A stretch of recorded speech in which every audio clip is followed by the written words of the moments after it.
현대 축구는 오늘날 너무나도 지루해졌습니다.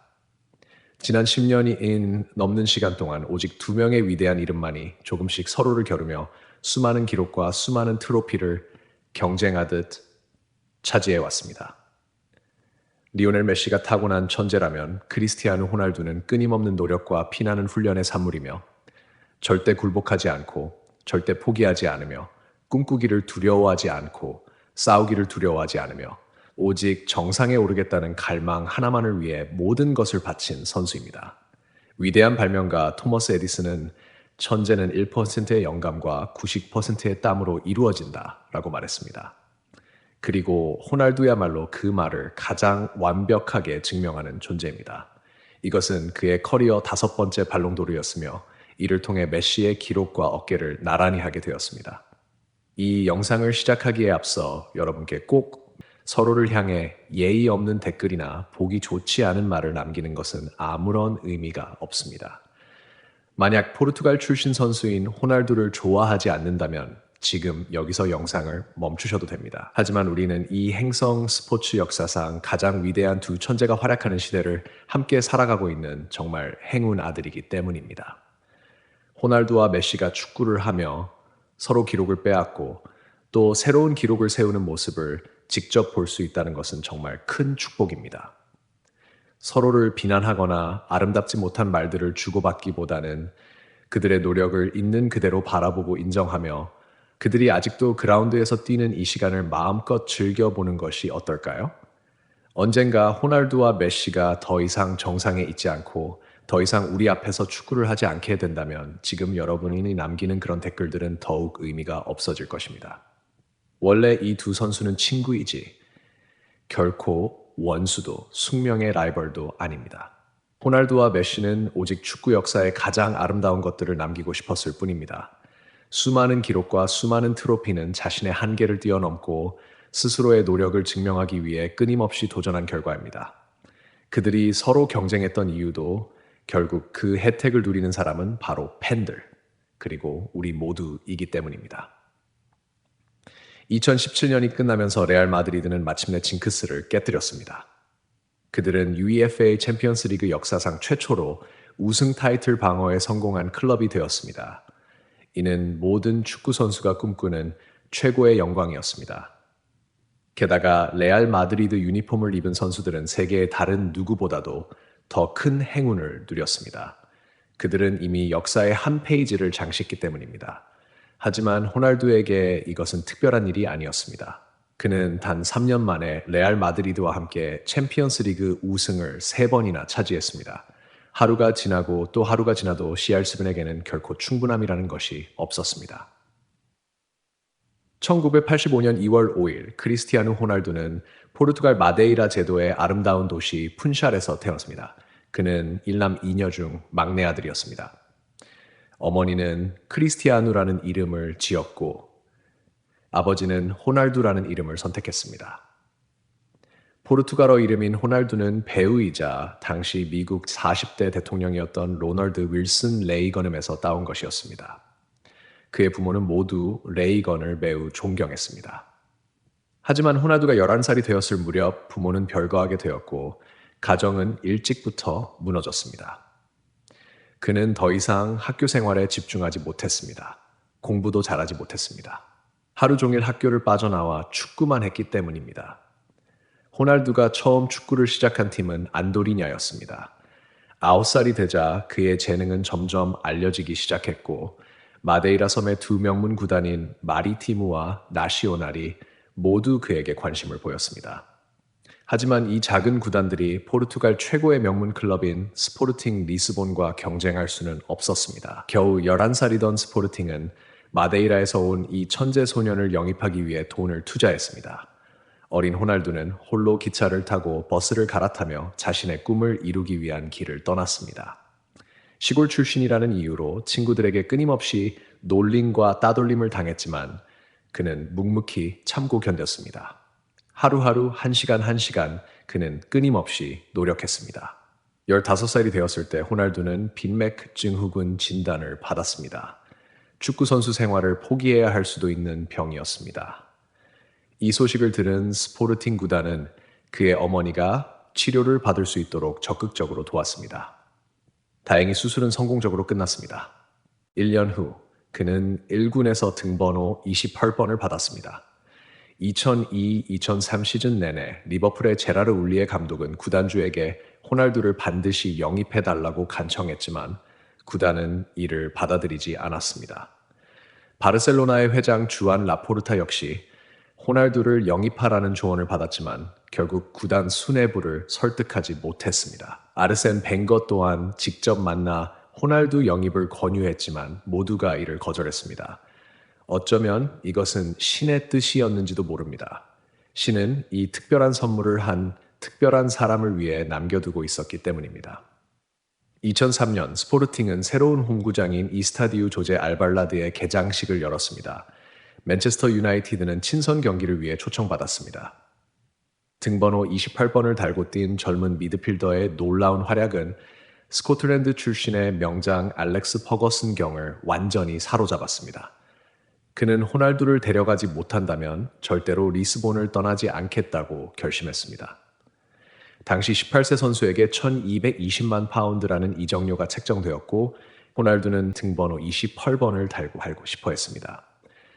7번 유니폼에는 조지 베스트, 브라이언 롭슨, 에릭 칸토나 그리고 데이비드 베컴의 뜨거운 흔적이 아직도 남아 있었기 때문입니다. 그러나 호날두의 수줍음은 알렉스 퍼거슨 경의 미래를 꿰뚫어보는 안목을 이겨낼 수 없었습니다. 그렇게 전설의 7번은 2003년 8월 16일 볼턴과의 경기에서 터치라인 밖에서부터 새로운 역사를 시작하게 되었습니다. 당시의 호날두는 정말 혈기왕성하고 자신을 드러내기 좋아하는 젊은 선수였습니다. 그는 빠른 스피드와 뛰어난 기술에 의존했고 수없이 연습한 스텝 오버와 폭발적인 돌파로 상대 수비를 제치는 플레이를 자신의 트레이드마크로 만들었습니다. 하지만 플레이는 화려하고 복잡했으며 효율은 떨어졌습니다. 프리미어리그의 베테랑 수비수들은 눈엣가시 같은 그를 쓰러뜨리고 싶어 했고 로이키는 노골적으로 불만을 드러냈습니다. 주장 게리 네빌은 그의 얼굴을 향해 크게 소리쳤습니다. 도대체 여기서 뭐 하는 거야? 우리는 여기서 그런 식으로 축구하지 않아. 캐링턴 훈련장에 있던 사람들은 모두 같은 생각을 했습니다. 크리스티아누 호날두는 언제나 너무 빨리 정상에 오르려고 했다는 것입니다. 그는 오직 하나의 목표를 이루기 위해 모든 것을 바쳤습니다. 바로 세상 최고의 선수가 되는 것이었습니다. 잉글랜드에서의 첫 시즌을 마친 호날두는 FA컵 결승전에서 선제골을 넣으며 미러를 3대 0으로 꺾었습니다. 그것은 CR7 커리어 첫 번째 우승 트로피이기도 했습니다. 2004년 그는 홈에서 열린 UEFA 유로 대회에 포르투갈 대표팀으로 출전했습니다. 호날두는 인상적인 활약과 함께 2골을 기록하며 포르투갈을 결승까지 이끌었지만 결국 우승컵은 그리스에게 내주고 말았습니다. CR7의 눈물은 12년 뒤 바로 이 대회에서 기적을 만들어내는 원동력이 되었습니다. 맨체스터 유나이티드로 돌아온 2003년부터 2006년까지의 기간 동안 호날두는 최고의 측면 공격수였습니다. 시즌마다 출전 경기 수는 스마 9경기에서 33경기 사이였고 득점은 각각 4골, 5골, 9골을 기록했습니다. 축구는 재능과 의지 그리고 과학이 조화를 이루어야 하는 스포츠입니다. 부족해서도 안 되지만 넘쳐서도 안 됩니다. 적당해야만 완벽한 선수가 될 수 있습니다.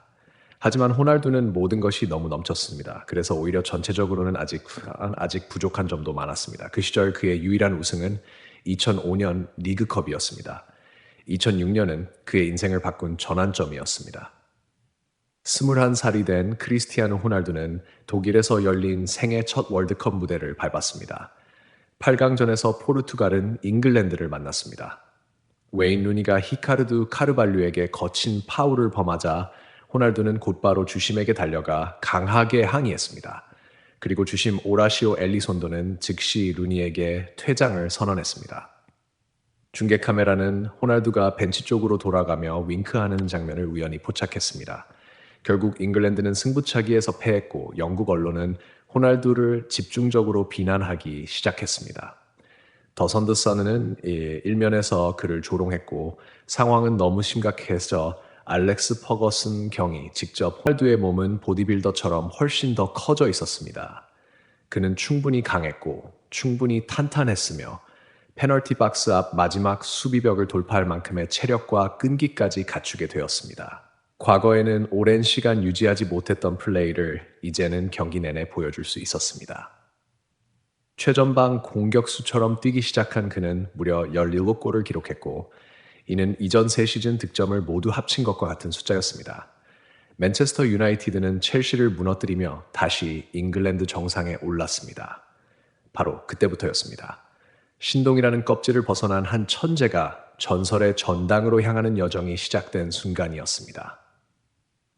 다음 시즌을 엄청난 기대 속에 시작한 호날두는 시즌 3라운드 맨체스터 더비에서 퇴장을 당했고 3경기 출전, 정지, 징계를 받았습니다. 하지만 다행히도 그 불운한 사건은 재앙이 아니었습니다. 오히려 그것은 오늘날의 초인적인 호날두를 만들어낸 가장 결정적인 시간이 되었습니다. 맨체스터 유나이티드의 르네 뮬렌스티는 직접 호날두를 훈련시켰습니다. 그는 CR7의 눈을 똑바로 바라보며 말했습니다. 이봐, 지난 시즌 네가 넣은 골은 투습 3골이다. 겨우 투습 3골이야. 화려한 골만 넣고 싶은 거냐? 내 눈을 똑바로 봐. 선수의 사명은 자기 자신을 위한 것이 아니라 팀을 더 높은 곳으로 끌어올리는 것이다. 팀을 위해 더 많은 기여를 해라. 그러면 그 팀이 다시 너를 더 높은 곳으로 올려줄 것이다. 괴물 CR7의 정복은 바로 뮬렌스티네스에 시작되었습니다. 네덜란드 출신의 이 코치는 게리 리네커와 루드판 니스텔로이 같은 진정한 골잡이의 사고방식을 호날두의 머릿속에 심어주었습니다. 거리도, 슈팅 각도도, 위치도 어떤 신체 부위로 마무리하든 상관없었습니다. 가장 중요한 것은 오직 골뿐이라는 것이었습니다.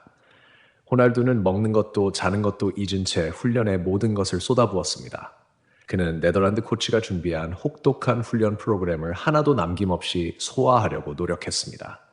그리고 그 결과는 그대로 경기장에서 나타났습니다. 골은 헤더, 페널티킥, 원터치 슈팅, 프리킥 등 다양한 방식으로 쏟아지기 시작했습니다. 크리스티아누 호날두는 끊임없이 자신을 완성해 나갔습니다. 그는 자신의 영양 관리를 위해 개인 셰프를 고용했고 훈련 후 근육 회복을 위해 집에 수영장을 만들었습니다. 헬스장을 마친 뒤에는 식사를 하고 수영을 하고 누구보다 일찍 잠자리에 들었습니다. 그는 그런 철저한 생활을 무려 6년 동안 단 하루도 빠짐없이 이어갔습니다. 크리스티아누 호날두는 자신의 몸을 인간이 도달할 수 있는 한계까지 끌어올렸습니다. 뮬렌스틴이 호날두에게 물었습니다. 한 시즌에 몇 골을 넣고 싶나? 10골? 아니면 35골? CR7이 대답했습니다. 아니요. 최소 43골은 넣어야 한다. 뮬렌스틴은 단호하게 말했습니다. 그리고 2007-2008 시즌이 끝났습니다. 여러분은 그 시즌 호날두가 몇 골을 넣었는지 기억하시나요? 40골. 크리스티아노 호날두는 데니스로, 바비 찰턴, 조지 베스트에 이어 맨체스터 유나이티드 역사상 4번째 발롱도르 수상자가 되었습니다. 그것은 또한 CR7 커리어 최초의 발롱도르이기도 했습니다.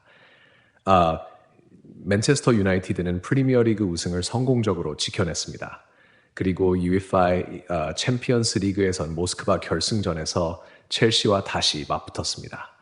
120분 동안 승부를 가리지 못한 가운데 비바람이 몰아치는 미끄러운 경기장은 호날두의 승부차기 실축을 만들어냈습니다. 하지만 그 이후 존 테리의 마지막 승부차기 실축은 더욱 뼈아팠습니다. 이어 에드빈 판데르사르는 니콜라 아넬카의 슈팅을 극적으로 막아냈고 호날두는 그대로 그라운드에 쓰러져 어린아이처럼 눈물을 흘렸습니다. 행복의 눈물은 모스크바의 빗속에 녹아들었고 맨체스터 유나이티드의 챔피언스 리그 우승을 더욱 낭만적이고 영원히 기억될 순간으로 만들었습니다. 그것은 CR7이 처음으로 유럽 챔피언이 된 순간이었습니다. 하지만 유로 2008에서는 좋은 활약을 펼치지 못했습니다. 그는 단 한 골만 기록했고 포르투갈은 8강에서 독일에게 패하며 탈락했습니다. 다음 시즌이 시작되자 그는 FIFA 올해의 선수로 선정되었고 2001년 루이스 피구 이후 처음으로 이 상을 받은 포르투갈 선수가 되었습니다. 올드 트래퍼드에서의 마지막 시즌, 호날두와 알렉스 퍼거슨 경의 관계에는 조금씩 금이 가기 시작했습니다. 하지만 그것이 그의 엄청난 득점력을 막지는 못했습니다. 특히 챔피언스 리그에서는 포르투를 상대로 40m 거리에서 터뜨린 환상적인 중거리골을 비롯해 눈부신 활약을 펼쳤습니다.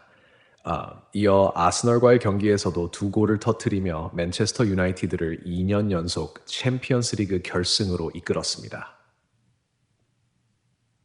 결승 상대는 바르셀로나였습니다. 3경기에 출전해 26골을 기록했고 맨체스터에서의 그의 이야기는 그렇게 마지막 장을 향해 나아갔습니다. 그는 맨체스터 유나이티드에서 6년 동안 292경기 108골을 기록했고 발롱도르 1회와 함께 클럽 차원에서 이룰 수 있는 모든 최고의 트로피를 손에 넣은 채 팀을 떠났습니다.